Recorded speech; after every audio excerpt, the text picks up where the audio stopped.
a little bit upset by the spelling of team. It's just cute though. Like this is the thing is like this entire roster, like the name. When the I make a typo, logo. it is me being dumb. But when other people make a typo, it's suddenly cute. Yes. I think I literally like oh god, we're seeing the cav already. Denster, please. Denster. We've had the 6-7 in chat, now Denster's on the cav. It's going to be one of those games, isn't it? Okay. Fair enough. Again, I said that they'd be vibing high, they're gonna just be going through the motions, they're gonna be trying different things. This is where maybe it's a bit too freaky for me. The Caviera immediately being brought out by Denster. I mean, I want to see what he is actually going to do with it. It's a bit of Presumably we'll be hiding somewhere. bit of lag. A little bit, a sprinkling of lag. So we're back touch in of lag, the new what was fragrance. the Brazilian event where it was a PowerPoint presentation when we were watching? It's the Pro League finals back then. Almost feels like it's the same. I feel, I don't know, this is like a really weird thing, but like I like it when things like this happen because it reminds me of so many childhood memories. With I don't know what this means. Like, what do you mean childhood memories? Well, just like when things don't go fully like 100% to plan sometimes, you know? He's okay. Like you don't have This ever is just have it where, like, teleporting. for example, like heavy rain, where they have a lot of crazy things happening in that. But I digress. Oh, I don't know. I don't know how Shed died, but okay. A team kill occurring. Love that. Already a core reoccurring. Plant They're as well. inside. They're just planting down. Denster, of course, being on the Caviera. Is he actually Is it going an to do anything? interrogation or not? No. He's not Got a even knife kill. doing anything right now. Come on! Get it? 2v2. Post-plant situation. It's all very static to some extent. As Leighton will find one that actually has an opportunity to bring it back. After this plant was just super quick. I'm not even sure how he managed to get that kill. Dexter's down to 1 HP, so is Packbull. Who lands the shot? It is going to be Packbull in what might have been the most PowerPoint round I've ever seen. That was just bizarre. But again, it's the fact that we're bringing the cav out and nothing's happening. Nothing's happening at all. Like, okay, fair enough. Round number 1, bring the cav out. Get out your system. Now I want to see a lock-in, please, Denster. Now I want to see a full lock-in where we're going to have you playing properly. And not just playing silly sausages with the Caviera, please. So we're reloading Microsoft PowerPoint. Other presentation software is available. Just so we get smooth images. It's very funny though when you have a round like that. I mean, it did just kind of look like, from what we saw on the overview, to be honest, it did just feel like They were DK inside. Immediately, we're able to be like, okay, they've extended. We've got one pick onto Shed and Garage because I've pushed into Lounge, and then we can just collapse on site because everyone and their nan has gone on a wander. Geeky once again just seeing that gap and going, okay, just exploit it. Just again, the level that Geeky are on is so much higher than everyone else at times, because we've got this is such an important point to drive home. Actually, we've got these best of ones that don't result in any team being dropped out. Right, this group stage, no one is going to be kicked out just yet. Everyone's going to be vibing. Everyone's going to be having a great time. Everyone's vibing, and Geeky are still able to just immediately snuffle up around like that, get the plant down very, very quickly, and just be like, we have all the control. What are you going to do about it? Like, it really does show the level that they're at in terms of everything, literally everything. I mean, you say that, but it got quite close there in the post-plant situation where it was a 2v1 in the end for the attacker having to fight off those two last defenders. So yeah, this is usually what happens, right? Like, and I sometimes I'm like, there is such a clear gap. Please take it. Try and go for the plant. But when they do, it's also like when the retake comes in, it's a super scrappy gunfight, and suddenly you find yourselves like running down back to a 2-on-2 situation in that post plant. So it's always a bit tricky. So I understand why teams don't always want to go for it, because if you go slow and methodical, you might just, execute a 5v2 or a 4v2 on site. But also I'm like, the gap is there, do it. Like, catch them by surprise. But more often than not, that kind of goes wrong for the team that decides to take that gap as well. And this is a thing for me, I think, though, as well, Boo, because it's a gaming team themselves are another one of those rosters where I'm looking at it, seeing the mix of experience, seeing the mix of potential, and I'm like, this, gaming team, good intentions, Geeke, Panohone, like, they're all these teams where I'm like, this could easily be one of those, like, lower EML rosters, and gaming team haven't been together for that long, so people are probably sat there right now going, Grace, what are you chatting? But it's like, we look at that roster, you've got some T1 experience floating about. Even like, Sleben came back from the MENA region and has been having like, trying to get back on the horse essentially. And again, it's one of those things where it's like, you know there's experience there, you know that the experience together can make, some really good siege, but there's so many more aspects to a team, and I think that the kind of secret sauce that gaming team have from the get-go, yes, this roster hasn't had too much mileage, but the vibes are high, and that is so important when you're starting a team, when you're trying to go into a tournament. We've seen mixed results, shall we say. This is a diplomatic way of saying it, Hab. Mixed results from certain rosters based on what did feel at times like very obvious conflict of personalities, shall we say. Gaming team, I don't feel that vibe at all. The gaming team, I'm looking at it and I'm like, I would love to be in that team because the vibes would be absolutely immaculate. Everyone knows what they're doing. You can trust, every single player in that team can trust one another, I think, as well. Like, it's one of those things where you're just like, someone will be like, I'm doing this now, I'm going to make this play. And you're like, yeah, go for it. You're not being like second guessing it, You're not second guessing it and being like, what are you talking about? You're going to do this. Why would you do that? And I think that sometimes does put you ahead from others. Unfortunately, with gaming team, I don't think we're going to see anything like that till playoffs from them, especially given how they just started this map with the cav and the kind of juicy spread that felt a bit more aggressive than it needed to be. I mean, this might also be the fact that we've talked about it before. No one gets dropped from these first 3 days. It is just for seeding to go into the actual double elimination bracket as of next week. So teams are just trying things out, either putting out feelers or trying to measure up their biggest competitors as well. But now, you're coming up against GK, and I'm not saying this is the case, but you mentioned it like it's a very wide strategy. It's a Kavira out there as well. They might also be of the opinion like, okay, we know we can beat them, but we need to give it all when we actually need to beat them. Because if we do it now in this best of one, we overplay our hand and they're going to be prepared for it next time. So, maybe something like that could also be the case, and it's just a more kind of default game or something they feel more comfortable with. I don't know. It's also just been one round.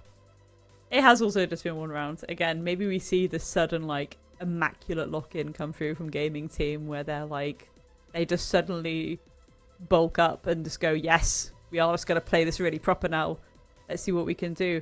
Again, I think one thing I really want to see more at kind of this level, especially given this is the last tournament of the circuit that is kind of one of the main three, right, is I do want to see people kind of be a bit more like sending a message in terms of maybe getting Geeke on the ropes a little bit more. And it's not for lack of sending trying. Sending tons of messages, Grace. Yeah. Either of them are. Sorry, I just keep throwing you off guard when you're trying to Sleben just said in chat, guys, we won't win this, let's pick Cav. It's like, for goodness sake. For goodness sake. That just sums it up, doesn't it? It's like, oh. Well, I've bad news for Sleben. There's no Cav this time. Yeah. Bedroom, we will head to next, together with, of course, the gym. So, for a while has been the first or second most defendable site. And Clubhouse just got reworked. Everything was kind of pointed at the basement. Of course, often reliant on hatch drop executes or dirt tunnel. Together with, of course, CCTV cache, which is now an extension usually of gym and bedroom. However, CCTV cache has become such a staple, standard attack in Rainbow Six Siege X, where everybody just knows what to do. And even when we're playing gym bedroom, those same elements are coming back to just attacking CCTV cache. Because you need to get through it anyway. Shed's on a spawn peek attempt here. Misses again. Full magazine empty. Decides to rotate out, throw in a camera first though to know if he gets chased. But no one lost his life because of it.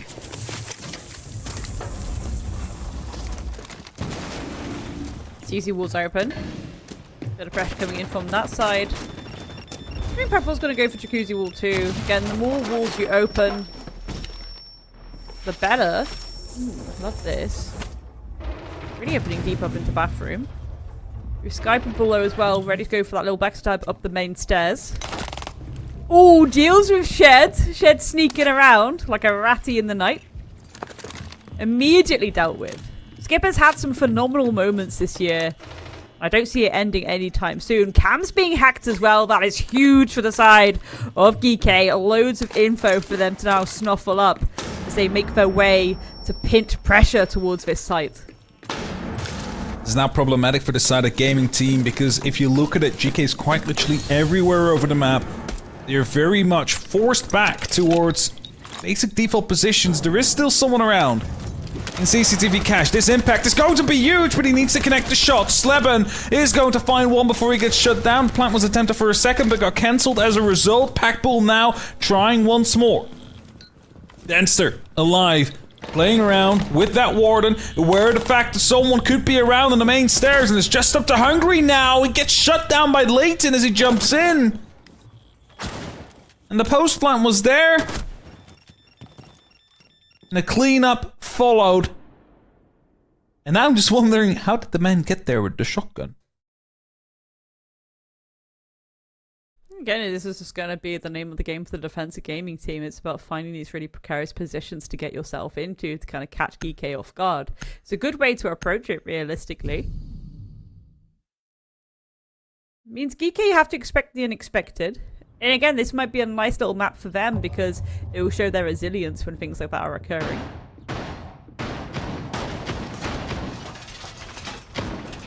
CCTV cache now. A little bit of clash action coming through. Assuming that's going to be the kind of rafters area, kind of lurking around the R2 or maybe even below. If used in conjunction. No Wamai Magnets, we're using ADSs instead, so nades will be caught, but we might get a lot of bang for our buck by bringing that Capitao in the pocket of Rorik.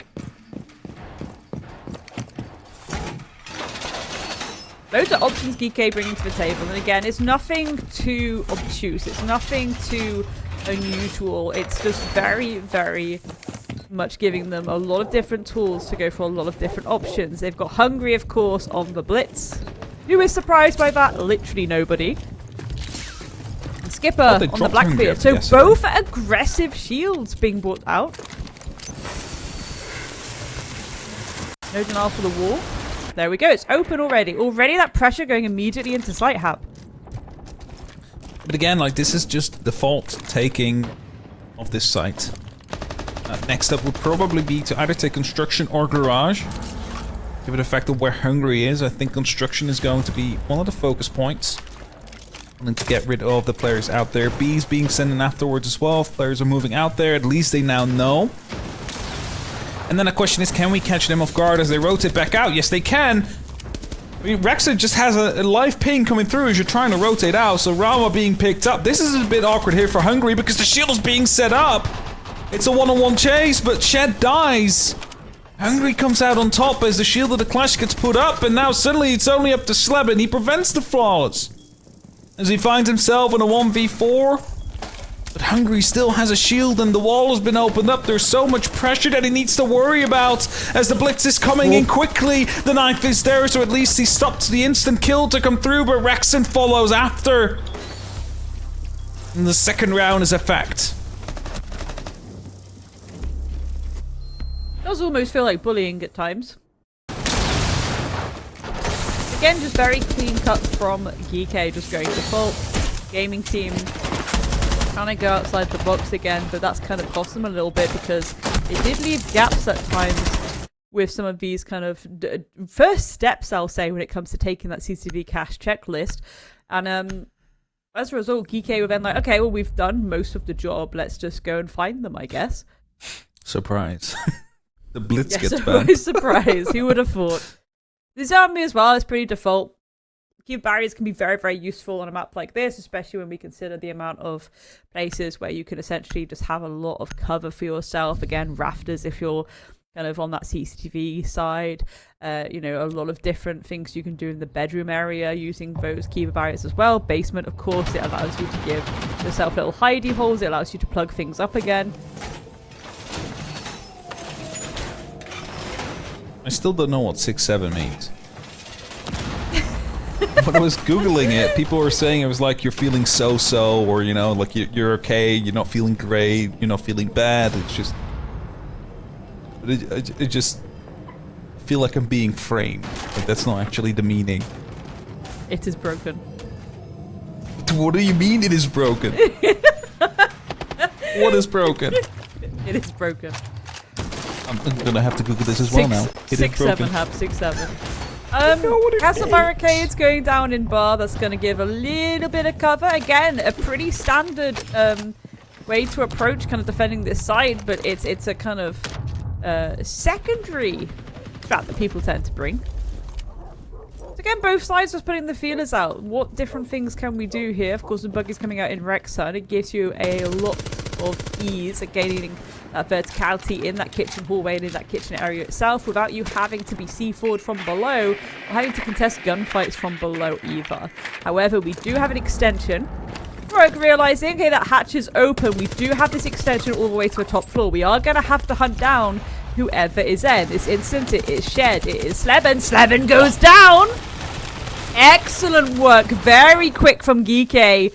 Getting that opener. Skipper on the hunt.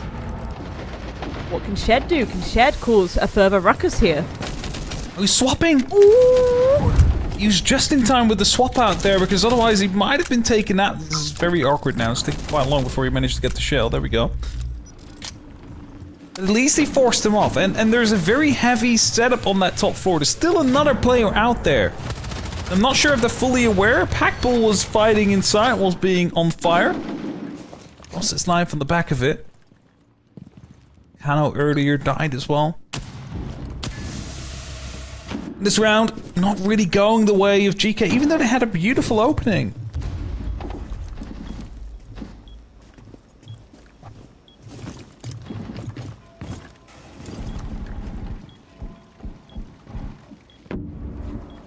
That's completely flipped everything on its head. Great work from gaming team. Leighton still lurking in bar. There he goes. Get Skipper. Rexon trying to find that refrag. Gets it. Runs down for the confirm. 1 versus 3 now. Yes, you might be thinking, well, that's really doable for gaming team, but this is Rexon. This is the Lysan Al-Ghib, the prince that was promised. If anyone can clutch that out, this is out. It's certainly going to be him. Waiting. Gaming team to enable him these 1 versus 1s. Gotta be careful here. Don't feed the lion. Shed gets it. Thank goodness. Round secured for gaming team. The gun there for a moment, just sticking out a little bit too much. Really gotta hate it when your barrel gives away the game. But he comes out on top, so no drama. And so far, this has been a pretty equal half. I think a 3-3 split is usually what you would be looking at as the defense. I think the attack, a 3-3 is still acceptable, but a 4-2 will be more beneficial for you. It's of course very logical speak, more rounds equals better. But just in general. 10 out of 10 mathematics. Apparently I'm a mathematician, you know, so... Bigger numbers are better. More number equals better. Except when you're playing golf. Oh, I've never actually played golf before. I haven't either, but I've heard that the higher number there means you're losing. Yeah, this always feels like a... It's the amount of swings you need to complete the course. Nice little extension from from Gaming Team. Mute Jammers invested heavily on this side as well. Gonna deny a lot of information from GK as they pressure this side. Is anyone gonna play Garage? Yes, Sleben is there. Excellent. So we even have that, and again, it's for Skopos once again being utilized there. So that Pantheon shield may be a massive benefit if they start to pressure Garage a bit too hot and heavy. Sleben can pull back to safety.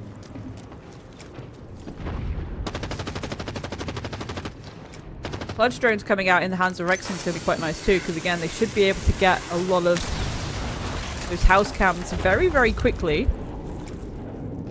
under their belt.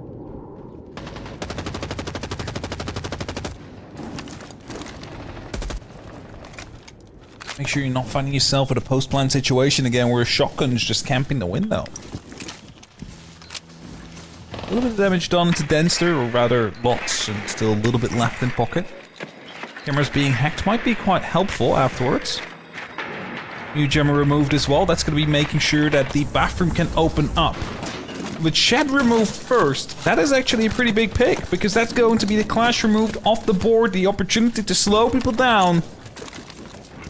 As the awareness is there on the side of GK that someone might be around in the big garage. You know what that means. It's a 3 on 5 on site. We have the opportunity to start pushing now, to start making a move. They're just trying to bait people in. They're trying to get that drone hunted down, so they're going to push over towards the main stairs. There's an upside down rappel there. It's not quite happening. So Canna trying to take bathroom under control. Incendiary bolt used on logistics.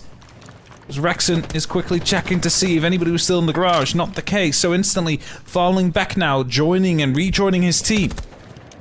As they need to go for an execute race. They certainly do. Alright, leading the charge. Hunting to see if he can cut anyone off as they push deeper into bedroom. Packball is able to rower. Tank going down. Are Gaming Team aware? Denster dealing with Skipper. Double downs as well. Cleaning up shop. GK in a bit of a precarious position here. They've been shut down. This execute has been denied thus far, but Rorik is there to deal with Denster. 2 versus 2. They can try and get that kit and pull it back towards them. There we go. Packball going for it, sticking it. Environmental damage, creating fire there. Wonderful stuff from GK. Excellent. Again, cool, calm, collected. It looked like things were going pear-shaped, but they're able to still secure it. They just get the information they need through face checking alone, essentially, in those moments. And again, it's a big aspect of, if I know where they're not, I can easily assume where they indeed are. And it's, again, that kind of skill ceiling, that skill level coming through on the side of GK. What you just said made me think of the explanation video. Like, missile knows where it is because it knows where it isn't. You ever seen that? That's Rorik. Yeah. That's literally, it's like, okay, if you don't know where, if you see somewhere where they should be and they're not there, you know where to pre-fire. Especially on Clubhouse. I mean, there's only so many places they could be, right? Exactly. Alright, 3-2. So, good half already for the side of GK. Just looking to lock in that final round. We're going to CCTV cash. Which is, well, especially the last couple of years, not very favored for the defense whatsoever. And GK need to utilize this to the best of their ability.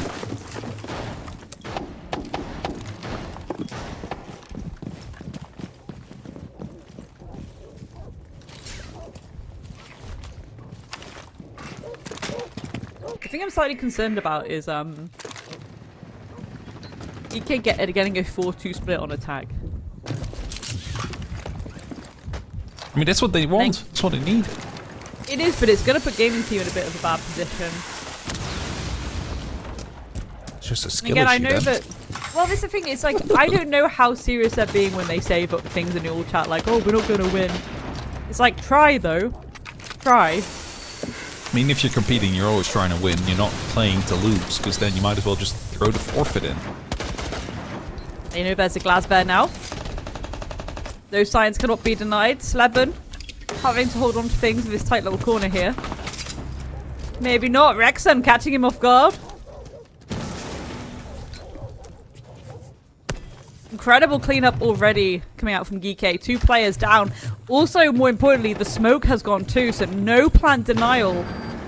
Skyper getting an... Ooh, Shed shutting him down there, I was going to say. Getting in a good position for his plants to go down, but GK, they're going for it anyway. Rorik is there, deals with him. 2 versus 4 post plan for gaming team to try and clutch back. This is not going to be nice, Hap.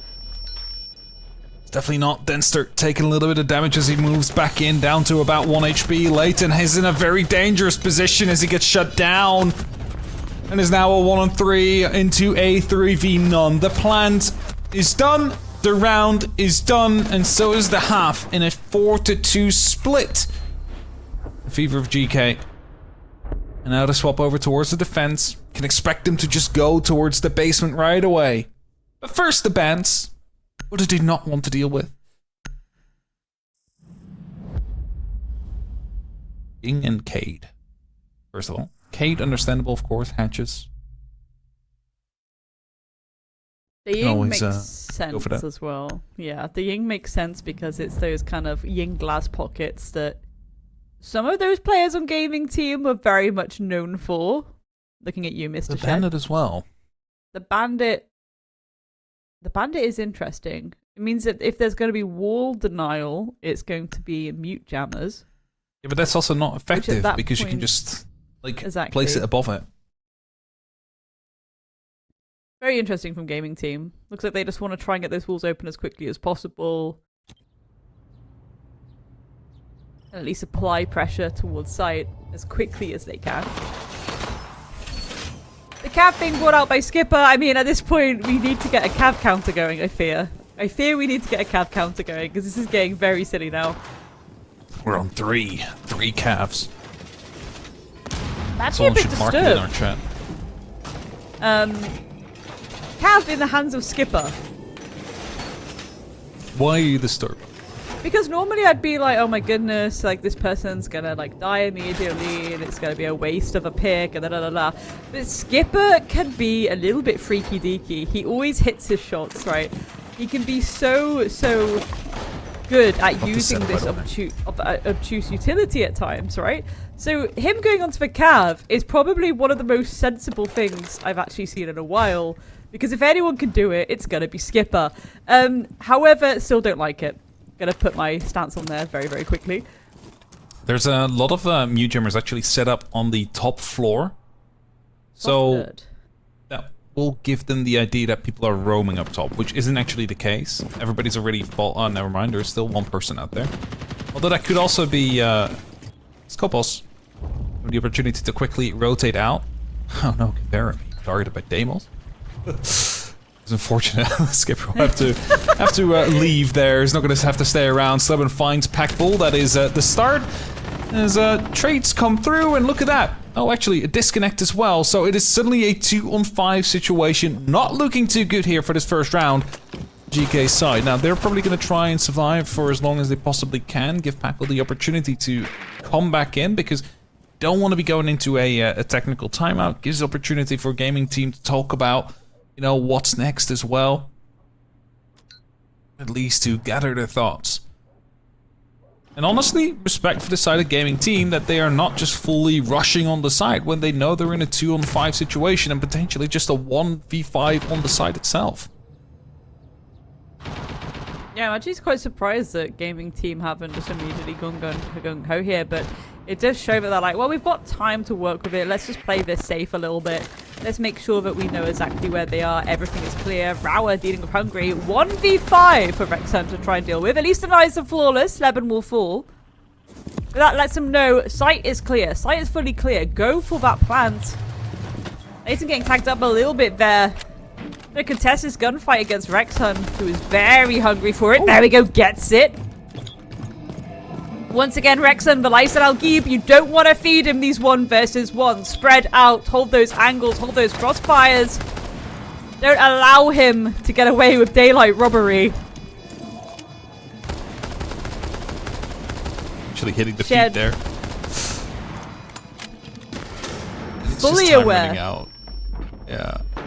Time is going to be running out. He's not going to be able to make it, although gets the 3rd kill for his efforts. 4th kill as well. Gets the ace, question mark. He doesn't quite know where he is. Denser pops up last second. Really very close there in terms of finding the kills. It's just, again... Of course he did! Of course he did! It's Rexon! It's Rexon! Like... I feel my I'm head's just waiting for the explode. point where you start hyping him up, and he's in like a 1v5 situation, and he just dies first. Imagine. The Lee Sin game! And he gets This blown is up. it! No! He cannot! He cannot! He cannot! He was the prince that was promised for so long! For so long we were waiting for Rexon. A player like Rexon to emerge, and he did. He did, and it's been glorious. And then as soon as he goes into... When this roster was announced, I was like, excellent. Excellent. Yes, another favorite team to add to my collection. Exactly. Yes. And I was like, yes, finally. Rexon in a good little stacky where he can really show his full potential. Granted, springtime wasn't the best of times for Geeky, was it? It was a little bit awkward. Everyone looked at our roster and was like, okay, this is going to be absolute gold dust. This is going to be a gold mine. Let's get into CS and see how this Geeky roster do. And they fell flat on their faces. And I was like, oh, good heavens. Goodness gracious me. Thankfully, we've now got to the point where Geeky have just been smashing it. Finally sorted it out. Smashing through the T2 circuit. Gonna smash through the MENA circuit as well. Gonna definitely be in CS. And again, everyone in their NAN predicts it. They're gonna be in EML next year. They're gonna be in EML next year. And if they're not in EML just next cursed year... it. You've just cursed them. No, I haven't. No, you No, I did. haven't. If they don't make it, No. click this now, everybody. Manifesting. If they don't make it, this is why. Manifesting, okay? Cast a They curse. need to. It's not. No, I do not cast a curse. Okay, it's not happening. Right? I garlic at you right now.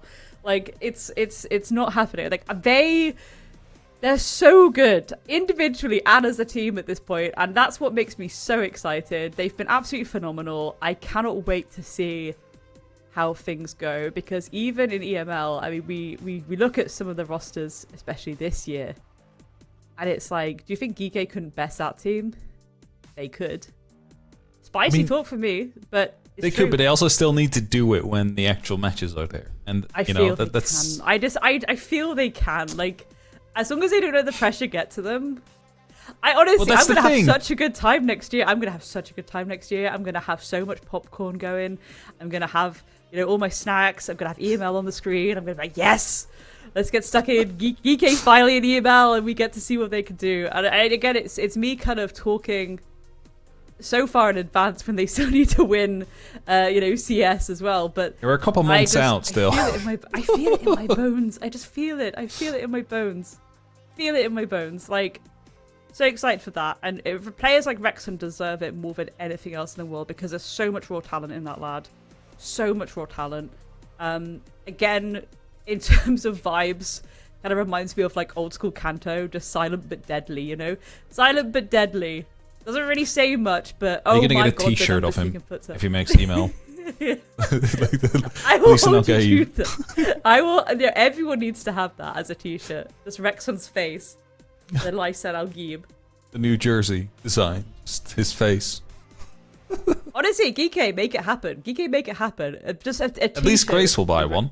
I will definitely buy one. Yeah. I will definitely buy one if they make that t-shirt.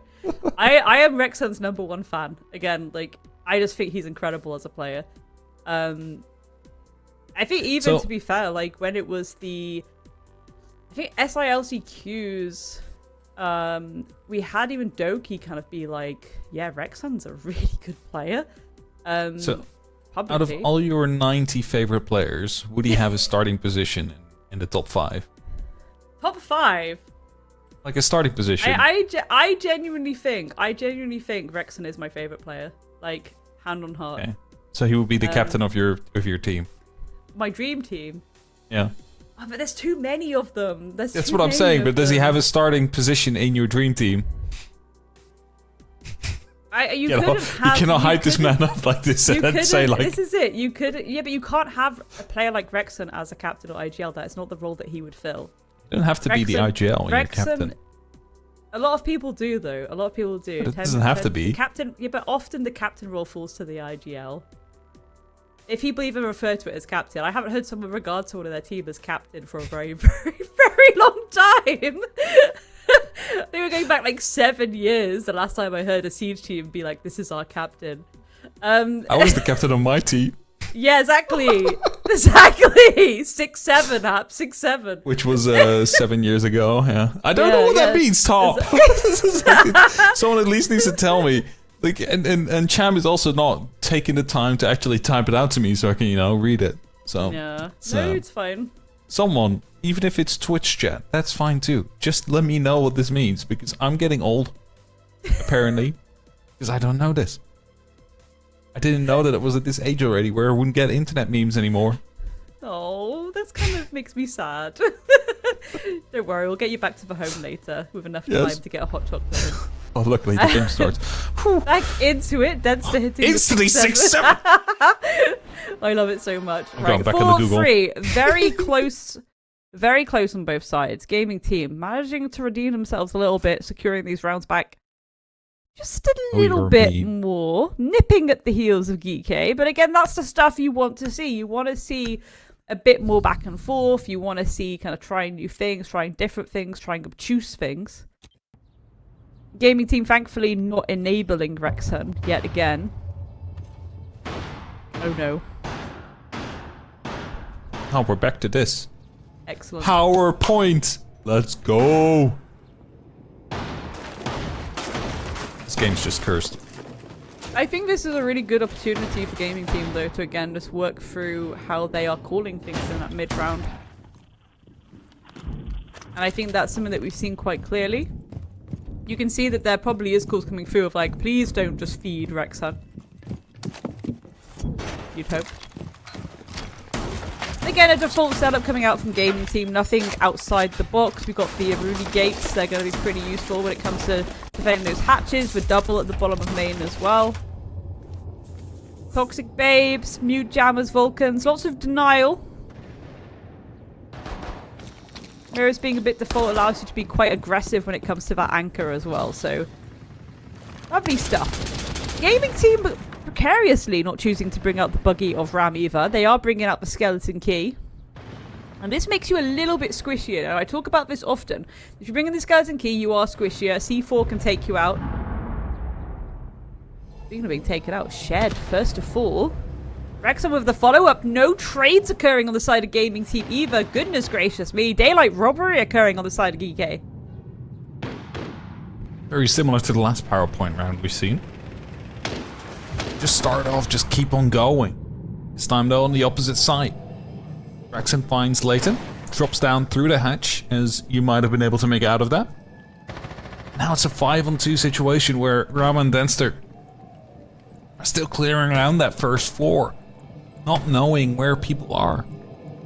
And with everybody being dead and just having a few drones left to them, not going to have too much opportunity of isolating these players as well. Luckily for them, GK is all just consolidated towards the actual site. There's no roam presence they have to worry about, because that could spill some of those beans of whatever opportunity might still be there. As the time keeps ticking, the round keeps going. And Gaming Team continues to look for an opportunity to at least bring back these numbers slightly to give themselves a fighting chance for this round. And as he comes in from the oil pit, both of them do. Is GK just ready to catch them? 4 people aimed and trimmed at this direction. And one falls, that's a diffuser called as well. It's just Rama up into the steps as he gets a single kill for his efforts. But everybody's just chasing him. The second one found as well. 45 seconds, and now this is the moment where you're like, okay, maybe don't feed him too much. Because if another one falls his way, it's suddenly very doable. As he drops in, runs past the mirror window to know exactly where he is, and pre-fires do not quite connect on either side. The last 30 seconds to get him with a destructible ingredient right next to him are gonna force Rama to continue moving just in a single direction. And this towards the hallway, he will find yet another for his efforts. And with 15 seconds but no kit in hand, he is forced to go for kills. As that Kano will find him first. That brings him ever so closer towards a map point for GK. Yeah, really nice stuff there from the side of GK. Gaming team as well at this point, I don't think they've called a timeout, which again, I know that people are kind of being like, oh, these best of ones, like there's no pressure, we don't feel like we are scared if we get eliminated, blah, blah, blah, blah, blah. But it's like, well, try and just use everything in your arsenal. Again, think about that bank we saw earlier. The reason it was so gorgeous was because people were doing every single strat node to Mankind on it. They were trying different things. That's what I want to see gaming team do here. You have the opportunity to kind of go through these motions on Clubhouse, a very default map, yes, but you can kind of play around with stuff a bit more. You can play around with those mid-round shot calls a bit more. And you're playing against arguably the best team in the circuits at the moment. GK, yes, they're not collecting the circuit points, but they're still winning everything. So that's a really good place to be in, a really good opportunity. You don't really want to let it slip away from you. Please try and use everything in your arsenal, gaming team. I mean, do you really want to? As I said, like, you want to be able to beat GK at some point. But if you throw everything now, if you play all your cards... Timeout's not going to kill anyone, though, is it? Like, a timeout's not going to be... Okay, that's true. No, I'm not saying that don't use a timeout. I'm just saying, like, don't throw all your cards already into the ring because of the fact that we are still having to enter playoffs. And there's no risk of elimination in this group stage. Everybody just makes it through. So it's... But Clubhouse, no one's bringing anything fundamentals. New, that's the thing. It's Clubhouse. That's what I mean. You cannot bring anything new. This map has been around for it's stuff that's so long. Very much been seen already, like time and time again. But that's why it's kind of nice to do, I think. Because then if you do want to cook something, a little something special, a little something hap, a little something something unique. Once again, haven't had dinner yet, so don't talk about cooking too much. Not again. Why are you doing this? Because if I cast on a full stomach, I'm gonna get burpy, and I don't want to be burpy at the middle of cast.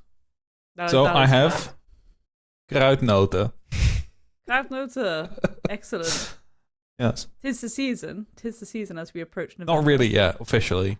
No. Man has not entered the country yet by boat, so officially not allowed, but they're in store, so. Excellent. We are, of course, talking about the Dutch tradition of Sinterklaas, but gaming team taking a timeout now would be quite effective. Of course, we are just having a quick little rehost because there is a little bit of an issue with the server at the moment. I do think the gaming team, from what we've seen, they do have the potential here. And that's kind of exciting because, yes, everything's going default, but they're still kind of nipping at the heels of GK a little bit. There's a lot that can be worked on here. It's a new roster. Again, I really want to reiterate that. It's a relatively new roster where they haven't had that much mileage together. I really hope we see great stuff from them in playoffs. I really, really hope we see that. Hi. Oh, hello. Hey. I've been subbed in and it's only really to do one thing, is to help Harp out with his memes. That's what it is. Yes, thank you. Appreciate it. I'm going to break your heart by telling you that 6-7 means absolutely nothing. There's no way it means nothing, though. Quite literally, there's no meaning why? to it. I wish there was a meaning. I wish I could give you more. This a lot, though. It's like I keep spamming Hap with "it is broken," and then Hap's like, "What's broken?" And I'm like, "It is broken." I genuinely wish I could give you more, but it does just mean nothing. It's just a we want to get people to say 6-7 because it's funny, and that is it. I'm sorry to break your heart, but I've watched a couple of those rounds, your PowerPoints. I've watched them back 3 times, both of them. What do you think of my presentation? It was really well done. Would you really need to get you one of those like pointer stick things? Oh yeah. That you need to stand and this player's here. It was really well done. Don't have anything near me, no. But I can pretty much I have a good understanding as to what happened. Right, the very first round that went wrong. Geeky went really quickly down blue, and that was what happened. They just rushed site, they got a plant. And then that one that we just seen there, it was the same on reverse. So, I mean, I don't know if I'm correlating things. When teams seem to rush, that seems to be when it goes a bit messy when it comes to the lag. So, maybe they need to slow down. But they tried to step into bar. They both sent it in at the same time. It was both Sleben and Leighton that kind of just flew into bar, and they just didn't realise that Wrexham was just in stock. and then Wrexham was just like, "Hi guys, I'll just kill you." And Hungary was also on main stairs as well. So again, they've kind of went against what you've been saying, Hap, and that it's Clubhouse, you can't do anything new. They've tried to do something new by just being like, "Yeah, we're just going to run in bar." I mean, that's been done before many times. Just doesn't work. I'm clutching at straws. I was clutching at straws there, all right? I was trying. And the reason why, I only make PowerPoints for when they rush is because it takes a lot of work, and the quick round is just quicker to make a PowerPoint for, so. But that being said, it's still pretty close in the score, 5-3. Still, Grace basically put our entire life savings on like GK should be in tier 1 and that they're the most amazing team ever and all this. But it's still close, still 2 rounds. The gaming team, they've still had pretty decent rounds as well. Attacking Clubhouse though, Grace, do we think they get this closer, or do you think that GK will run away with it? They can get it closer. This is the thing, I touched on this in this map. This tournament in particular has kind of gathered a lot of those Gold Dust teams in one place, which are those teams that could easily be a T1 team. Yeah. There's no team here where I'm like, oh yeah, that could be a serious amount of trollage. The only thing that I think might be an issue is actually for Myth, because I think they're having a few roster issues. I'm not sure. Dynamite kind of put on Twitter that trying to sort things out and stuff. So that's kind of one team where there is a question mark, but everyone else, it's like, yeah, I don't see it like not happening, and the potential is there. It's just, I think there's a confidence factor at times, especially when people are playing against Geeky. I think a lot of the time Geeky have done absolute bits to the point now where people can be playing against Geeky, and even if you're being like, okay, we've prepped loads of blah blah blah blah, that you've got that little voice in your head that's like, ooh, it's Geeky, like spooky, scary skeletons for this season of October. But that is Geeky. They are scary to everybody else because they are those big dogs. They are those champions. They've won 2 tournaments so far. Are looking to win this 3rd. And I think that sometimes that can have even if it's subconscious, right? Even if you're not even consciously thinking it, in the back of your head somewhere is just that, are you good enough to actually beat the best team in the circuit? Yeah, I think as well as it's also frustrating as well because they're not picking up the circuit points, and you're not going to be able to fight them on like kind of 1v1, I guess, on LAN for the Tier 2 Grand Finals. You're not going to be able to actually play against them in that respect. It's going to be a separate way that they're qualifying for CS. So it's kind of frustrating, especially for like Panahone as well, because you're going to be sitting there like, we're top of the standings for this. We're going to go to Tier 2 Grand Finals, but we're not actually going to be playing Geeky, who we are technically the best team. It's a really weird. Yeah. It's a really weird dichotomy. Everyone's going to be throwing their full cards down as well. That's the thing. And then you get to the T2 final and it's going to be like, okay, who are we playing against and what are they actually cooking? And how do we feel in terms of how we will run things? Do we need to create anything new, or can we actually go default? Because at this point, because we've been trying to beat Geeky, we have shown our entire hand. Yeah. So do we need time to actually build stuff throughout like November, for example? Do we need to sit there and be like, okay, we need to cook. We need to start building new strats. We need to be looking, for example, the Munich Major will be a perfect example for a lot of these teams where they can look at stuff and be like, hey, what are the T1s at the tippity top doing? What can we steal and adapt here? Remember that kind of between tier strat stealing works both ways. The tier 1s steal a lot from T2 and build on it. The tier 2s do the same, of course, as well, because they're like, well, you did this to win this major or that major, of course I'm going to take it and utilize it. So there's a lot that can happen on the horizon. You don't want to burn out too much and show too much, but you have to because you need to beat Geeky. You need that prize, you need those points. Geeky aren't asked about the points. They just want to be like putting their name in the sand, putting a line under it and being like, there we go, we're here, we've demolished everyone, and we're going to rustle a few jimmies nice in advance before the CS season starts. Yeah, as a little while before the CS season starts as well. The Tier 2 kind of standings and stuff, Team Secret are climbing up there. If they they're going to pick some points just by being in this competition, they'll pick up enough points and they probably will make it. Project Zero are the other team that are outside of that top 4 though, so Project Zero have a lot to gain, and Turks, who aren't here, have a lot to lose. So yeah, it's shaping up to be a pretty spicy end to the season for South Breach. But this game, getting kind of back into this actual specific game, how are you feeling, Hap, for the way that Clubhouse has so far been playing for both these teams? And again, it's the map of fundamentals here, and we see a lot of it. And even though like sometimes these rushes do work, it is also like when you look in tier 1, it's very often that teams just leave 1 or 2 players down at the actual site, and if a rush happens, they are more than capable of stopping it, because you're just dealing with these funnels that you have to go through. I'm getting a phone call this time. This time. No. The map started again. The map started. Go, go, go. I spoke for less than 10 seconds. That's unfair.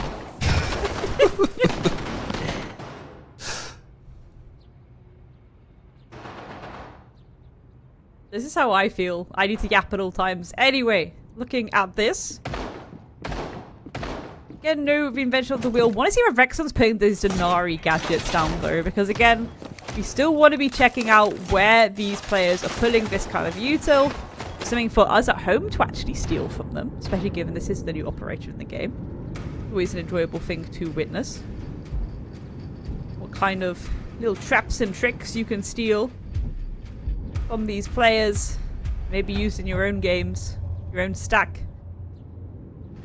Mostly it does feel like Denari is being utilized for a lot of windows, a lot of doorways. That's the main thing we've seen thus far. Yeah, precisely. Just not destroyable. I just realized we have a PowerPoint again. Oh, we're fine. No, we're good. We got this. Let's go. Just move through it. You all will be opened up instantly. The Clash is already face front against it. Breaches continue to be made. There's nothing here, of course, to stop it, considering Cade has been banned, Bandit has been banned. So, just a mute, really, but as we mentioned before, it's not very effective as wall denial. Shed moving through with that Twitch drone, getting it removed. Oh no. And into the next thing. As first minute has passed. In gaming team, whilst trying to work on gaining control, just a single person inside Leighton underneath or close to the main stairs. A Shed holding onto CC. Now, Packbull was playing around there, and that will make things difficult, considering it is that Clash. Stops you from really moving through. And with how things are currently looking, I mean, there's 3 people on the roof, Leighton down below, and we have 1 inside. Actually, Rexon is out here as well. Might be hunted due to the phone call that just came through. With a minute 30 left though, they need to start getting some ground. They need to start getting some territory in the map. But most of the attackers are still outside of the actual map itself, let alone be close to the actual site itself. And that's just going to prove so many problems. Because in 60 seconds, this round is over. 60 seconds, but a lot of utility to try and get the job done. A lot of Grims being invested. Rao's going to fall to the hands of Rorik, though. Not ideal. Getting a Leighton in by. Might come up these main stairs. Is Rorik going to be aware of it? Because it's feeling one-dimensional if you're Geeky, but Leighton could be a huge puzzle piece here. They'll be very impactful for the side of gaming team. Packbull, of course, being on that Clash. I mean, he himself, he's like, why aren't they pushing just yet? Why aren't they coming in thick and fast? Plant has been denied. And again, Geeky, they're going to be distracted somewhat. Leighton needs to get a bit of a jog on. Get that pinch pressure going. Dempster shut down. Diffuser now in no man's land. Leighton getting caught off guard. Rexon ready and waiting. Trade did happen at least. There we go. Rorik dealing with Leighton. That call came through. 2 versus 3. Very chaotic on both sides. Timer ticking down. No time to get that kit. No time to get the plant down. This is going to come down to picks. Can Sleben do it? It's a Clash. It's going to be difficult. It's unlikely. There we go. The 1 versus 1. Ultimately, you can't do much when the kit's in no man's land and there's just a walking door ahead of you. Very chaotic there, but Geeky were able to secure that match point. And again, I'm kind of scratching my head a little bit because I did think, okay, Leighton's going to push quite aggressively to at least apply pressure from the back there. That's going to split some of the attention maybe. Didn't quite come through. The 3-2-1 wasn't quite there on the side of gaming team. Geeky, of course, being on that match point. They're in the power position now. 1 more round is all they need to take this map. 1 more round indeed. As they head towards CCTV. Again, it is a site that is very hard to defend usually, but these last 2, GK have been doing quite well. Of course, a little bit of stress in the end there, but it was no kit. They were forced to go for kills. That's when things tend to get scrappy. You have that clash still on the board. There's no real reason to worry, especially if that shield is still in pocket. You just slow things down, walk backwards, backpedal, make sure you're close enough to stop a plant if it happens, far enough away Defenders, protect your bombs. where you're not really at risk. We get back into it. To what could be the last round of this matchup. ATS deployed and ready to go.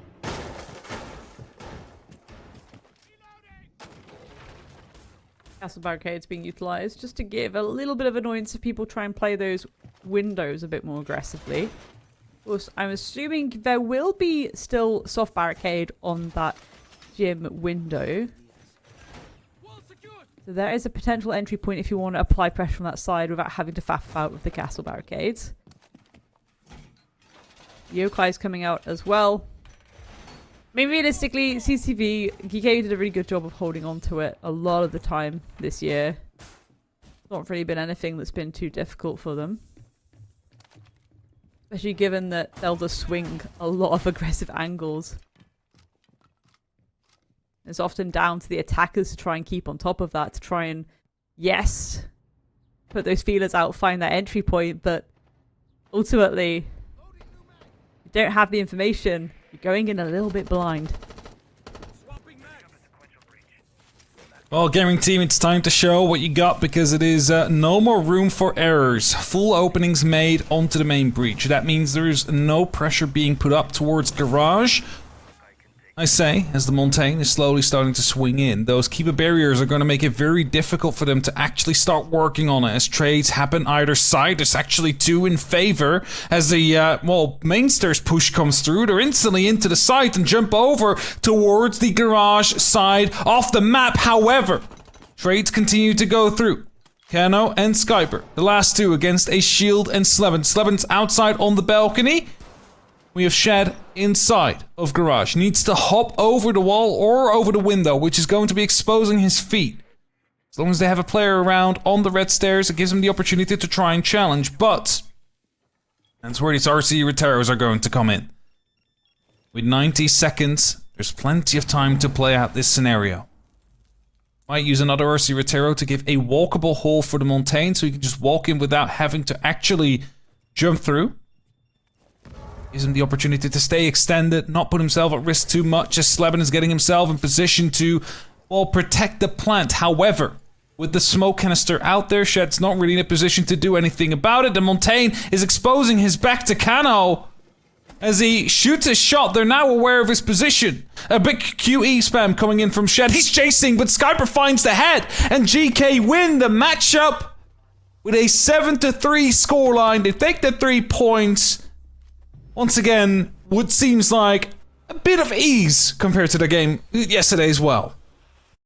Cool, calm, calculated, no sweat coming out from Geeky to secure that win for themselves. Again, we even saw in those final moments for QE Span, as you say, coming out from Shed.